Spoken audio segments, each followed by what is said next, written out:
Olá, eu sou a Milene do canal Entre Viagens e Livros e hoje eu trago para vocês a resenha deste livro maravilhoso que é A Redoma de Vidro, da Sylvia Plath.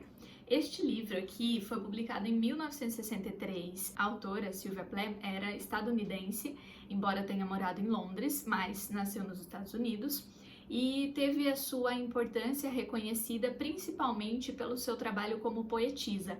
Então ela produziu poemas, contos e este é o único romance em que ela escreveu durante toda a sua carreira. Eu vou fazer uma distinção importante. Muitas vezes quando a gente fala de romance, as pessoas acreditam que se trata de uma obra romântica, de uma história romântica. E não tem nada disso, aqui não tem nada de romântico. Na verdade, a gente costuma fazer essa diferenciação devido ao tamanho do livro. Então, é uma obra narrativa e dentro das obras narrativas nós podemos ter os contos, que são bem curtinhos, as novelas, que são um pouco maiores do que os contos, e os romances, que já são então bem mais extensos do que as novelas. Por isso, este aqui é um romance e ele retrata um período da vida de Esther Greenwood, que é a personagem principal. O que acontece aqui então é que a Esther, ela era uma escritora também e ela recebeu um prêmio. Ela estava no auge de sua juventude, né? E ela e outras meninas, todas muito jovens, ainda durante a faculdade, receberam um prêmio de ir para Nova York e ficar lá durante um mês fazendo um estágio numa revista. E durante esse período, que deveria ter sido o mais incrível de sua vida, porque ela teve acesso a vários jantares, ganhavam presentes, ganhavam coisas de diferentes marcas para elas testarem. Então deveria ter sido um período muito divertido, um período que ela pudesse aproveitar bastante essa experiência. Só que durante este período a Esther começa a sentir algumas coisas que até então ela não tinha, que ela não sentia. Ela começa a ficar cada vez mais desanimada, ela não tem vontade de fazer as coisas, mesmo seus trabalhos escritos, que antes ela gostava tanto, ela não tem mais vontade de fazer, ela começa a atrasar, não consegue produzir nada e vai se sentindo cada vez pior e entra numa espiral ali de uma decadência muito grande. E ao longo do livro a gente começa a perceber que trata-se, na verdade, de um caso de depressão. Em nenhum momento a palavra depressão é apresentada aqui no livro. Não sei, inclusive, se naquela época a depressão já era algo que as pessoas sabiam diagnosticar, já era reconhecida realmente naquele período. O livro se passa na década de 60, então era bem diferente desse período em que nós estamos acostumados hoje, inclusive em relação aos tratamentos e tudo mais. Eu vou voltar a falar um pouquinho mais sobre isso, mas antes eu queria falar também sobre um outro tema recorrente aqui nesse livro. Então, como eu já falei, esse livro se passa ali na década de 60, que é um período muito importante para o movimento feminista devido à pílula anticoncepcional, porque através desse meio as mulheres passaram a controlar se desejavam ou não ficarem grávidas, e isso foi uma conquista muito grande. Então o movimento feminista ganhou um novo fôlego nesse período, e aqui no livro nós vemos quase que assim um manual, são reflexões realmente muito importantes dentro desse contexto do movimento feminista. Então essa personagem, a Esther, ela começa a questionar os valores que eram impostos para as mulheres naquele período. Então a gente sabe que as mulheres elas tinham uma função muito clara, que era a de serem esposas e mães. Então elas eram preparadas desde muito novas para o casamento, e o que se esperava realmente é que todas as mulheres casassem, tivessem filhos, fossem ali donas de casa, cuidassem das suas casas, né? E só isso. Então esse era o papel atribuído às mulheres naquele período. E a Esther começa a se questionar, ela percebe que ela não quer isso, que não é isso que ela quer para a vida dela. Ela não tem vontade de se casar, ela não tem vontade de ter filhos. Ela percebe, ela até pergunta em um momento: por que eu não tenho esse dom de ser mãe, essa coisa que dizem que as mulheres têm, mas eu não tenho essa vontade. Então era um período em que ela começou a fazer esses questionamentos, e também um período em que ela estava descobrindo a própria sexualidade. Então ela desejava sim conhecer seu corpo, ela desejava fazer sexo, mas ela tinha muito medo de engravidar. E aí, em um dado momento, ela conhece, né, métodos contraceptivos, E então ela começa realmente a se descobrir e a descobrir então a sua sexualidade, que é um ponto importante aqui do livro. Esses questionamentos que ela traz, ela apresenta sempre de uma maneira muito forte, muito clara, muito objetiva. A linguagem que a Sylvia Plath utiliza é uma linguagem muito agradável, assim, é fácil de ler, uma leitura prazerosa e ao mesmo tempo sofrida.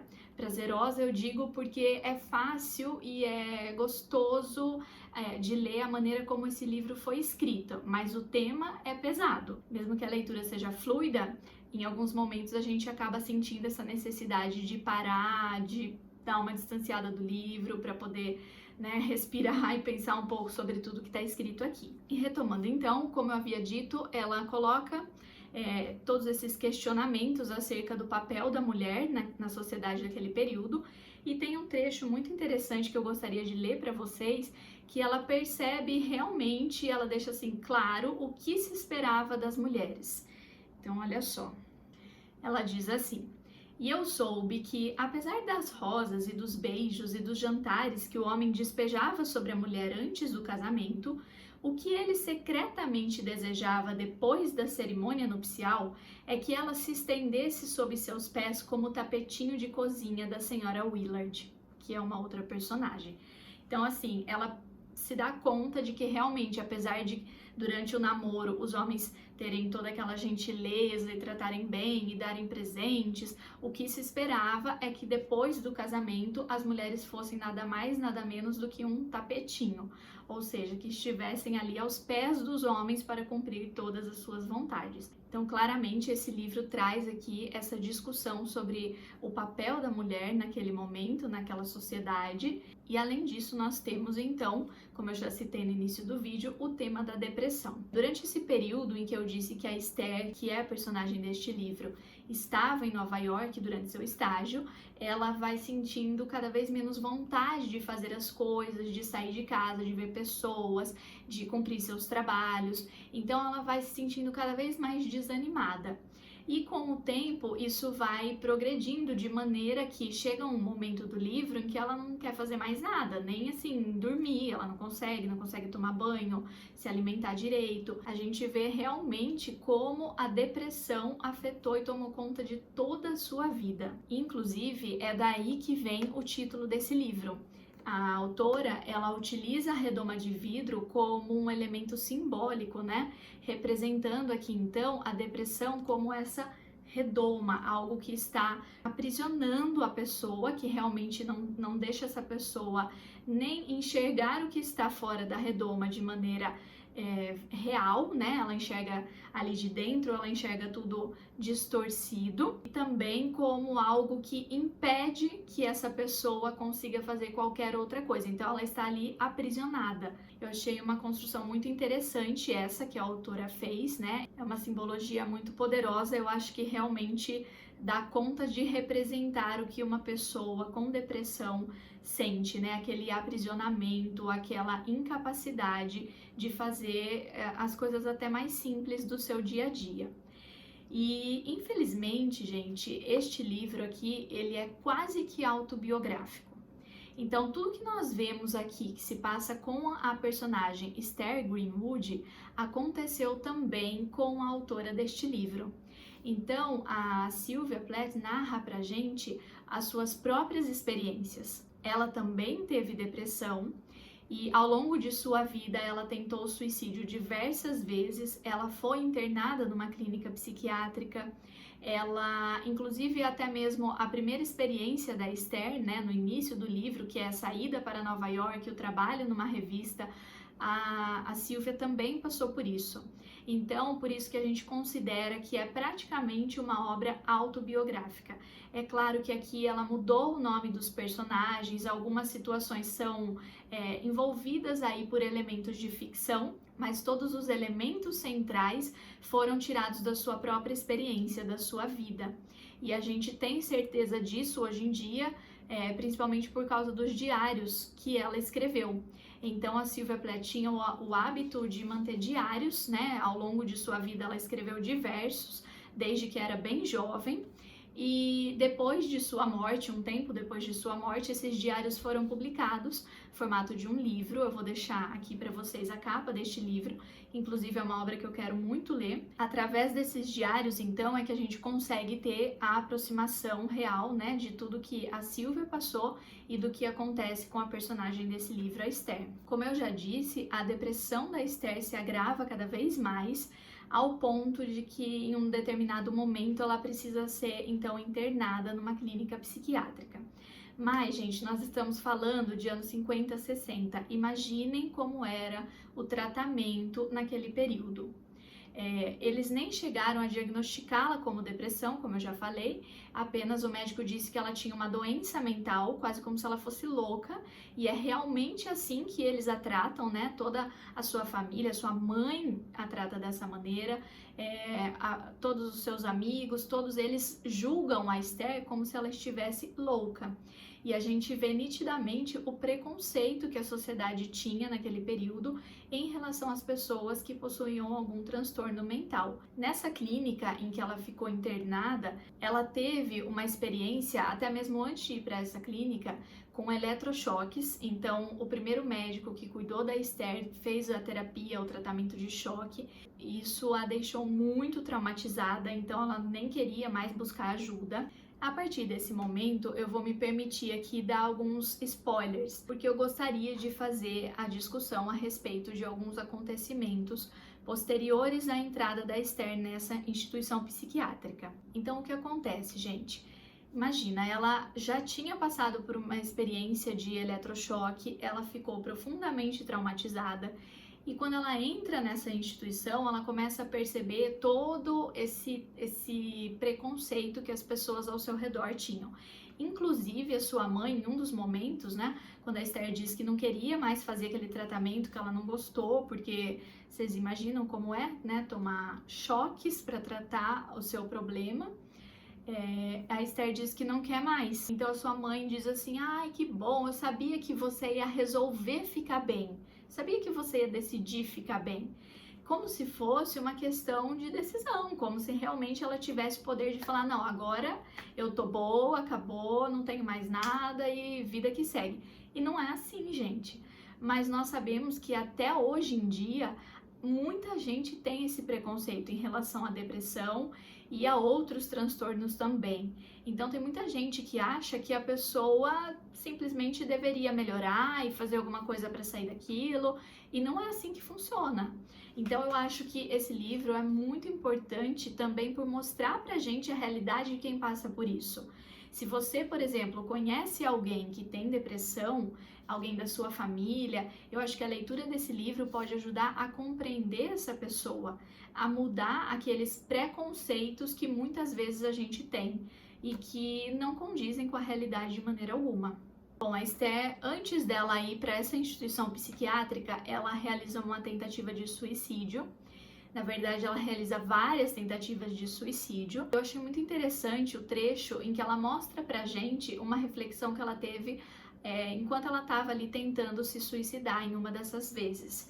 Então ela diz assim: era como se o que eu quisesse matar não estivesse naquela pele, ou no leve pulsar azul sob o meu dedão, mas em outro lugar, mais profundo e secreto, bem mais difícil de alcançar. Então, quer dizer, gente, pra mim, né, o que eu compreendo aqui é que, na verdade, o que ela queria matar era a depressão. Ela queria simplesmente que isso acabasse, né? Era isso que ela gostaria de tirar de dentro dela. Ela queria levantar a redoma que a estava aprisionando. Mas, na impossibilidade de conseguir fazer isso, ela ia tentar tirar a própria vida. E tentou diversas vezes, mas não conseguiu, então aí ela foi para essa instituição psiquiátrica. E aqui nós podemos voltar então um pouco a refletir sobre a vida da Sylvia Plath, que, diferentemente da personagem deste livro, que não consegue se suicidar, a Sylvia se suicidou realmente. Então, infelizmente, no ano de 1963, um mês após a publicação deste livro, quando ela tinha apenas 30 anos de idade, ela realmente se suicidou. E muito triste, né, gente? Assim, é muito triste saber que basicamente a pessoa tentou expor aquilo pelo qual ela estava passando, porque aqui a gente tem a total exposição dos sentimentos dela. É lógico que até ela publicou com um pseudônimo na época e ela mudou os nomes e tudo mais, mas assim, é aquilo que ela sentia. Talvez se ela tivesse recebido alguma ajuda, pudesse ter sido diferente, ou não, né? Nós não temos como saber o que poderia acontecer. Mas enfim, fica sempre essa dúvida, né? Será que se fosse dentro de um outro contexto, num outro período, ela talvez tivesse conseguido aí prosseguir com a sua vida e se livrar dessa depressão? Até mesmo os poemas escritos por Sylvia Plath abordavam também esse tema do suicídio e ela tentava mostrar ali também tudo aquilo que ela estava sentindo naquele momento. Então, eu separei um poema, eu não vou fazer a leitura dele completo, mas eu gostaria de ler alguns versos para que vocês entendessem como ela mostrava a realidade pela qual ela estava passando. E esse poema se chama Lei de Lázaros. Então ela diz já no início: tentei outra vez, 1 ano em cada 10, eu dou um jeito. Aqui ela está se referindo aos suicídios, então ela tentou mais uma vez. 1 ano em cada 10, por quê? Porque ela tinha 30 anos e já tinha tentado se suicidar 3 vezes. Depois ela diz assim: e eu, uma mulher sempre sorrindo, tenho apenas 30 anos, e como gato, 9 vidas para morrer. Esta é a número 3. Que besteira, aniquilar-se a cada década. E depois ela segue, né, contando sobre o momento em que as pessoas querem ver as suas mãos e os seus pés sendo desenfaixados. E ela diz depois: no entanto, sou a mesma, idêntica à mulher. Tinha 10 anos na primeira vez, foi acidente. Na segunda, quis ir até o fim e nunca mais voltar. Oscilei, fechada, como uma concha do mar. Tiveram que chamar e tirar os vermes de mim como pérolas grudentas. Morrer é uma arte, como tudo mais. Nisso sou excepcional. Como vocês podem perceber, esse poema é bem pesado, né? E mostra realmente a agonia que ela estava sentindo ali. Então, por isso, quando a gente lê as obras de Sylvia Plath, a gente consegue compreender muito bem como uma pessoa se sente quando ela está nessa situação, quando ela está com depressão. Ela traz essa narrativa aqui a partir de sua própria experiência. Né, são, como eu já falei, tem elementos ficcionais, mas ela coloca ali o que ela mesma estava sentindo. Então a gente consegue compreender e ter uma aproximação muito grande com a depressão. Eu gostaria de refletir um pouquinho também sobre o preconceito que essa personagem, a Esther, sofreu. Então, em um determinado momento, por exemplo, ela diz que a médica já tinha avisado ela de como seria o preconceito, de como as pessoas iriam tratá-la, quase como se ela fosse uma leprosa. Se a gente for pensar, quantas pessoas hoje sofrem de depressão? Quantas pessoas naquele período também tinham depressão e não eram diagnosticadas ou não faziam um tratamento justamente por medo de sofrerem esse preconceito e essa exclusão social depois que o seu tratamento terminasse. E é muito cruel tudo isso, né? Então eu acho que esse livro vem também com essa mensagem de que a gente possa compreender as pessoas e possa respeitar todas as pessoas, oferecer a ajuda e o apoio, o suporte necessário, mas sem fazer julgamentos que não são condizentes. Em um determinado momento, por exemplo, a mãe diz assim para ela: bom, vamos continuar de onde nós paramos. Vamos, né, fingir que tudo isso não aconteceu, vamos fingir que isso não passou de um sonho ruim. E a Esther pensa: um sonho ruim. Para a pessoa dentro da redoma de vidro, vazia e imóvel como um bebê morto, o mundo inteiro é um sonho ruim. Um sonho ruim. Eu lembrava de tudo. Então, para os outros pode parecer que não é nada, pode parecer que, como muita gente diz, que é algo inventado. Eu já ouvi pessoas dizendo isso, né, que a depressão é algo para chamar atenção ou alguma coisa assim. E, gente, a gente precisa derrubar esses preconceitos, a gente precisa quebrar todos esses estereótipos que foram construídos aí a respeito de doenças ou de transtornos mentais. E para finalizar, eu trago também uma outra reflexão aqui que a Esther propõe, que um momento ela diz assim, que ela tinha sido analisada, né, analisada, vamos dizer assim, e que por causa disso, teoricamente, ela tinha que estar bem, ela tinha que ficar bem dali para frente, mas que ela tinha muito medo, porque ela não sabia se a redoma de vidro poderia descer de novo sobre ela, ou quando isso iria acontecer. Então ela sentia esse medo, ela vivia quase que como nessa angústia, né, de não saber o que iria acontecer. Enfim, gente, é uma obra incrível, vale muito, muito a pena a leitura. É claro que cada um sabe dos seus limites, então se você considera, por exemplo, que este livro pode oferecer algum gatilho, é melhor que você não faça essa leitura. Eu já vi relatos de pessoas que têm depressão e que gostaram muito de fazer essa leitura, que sentiram uma espécie de apoio aqui com esse livro. Mas também vi outras pessoas que dizem que não dá e a gente tem que respeitar isso também. Mas de qualquer maneira, esse é um livro incrível.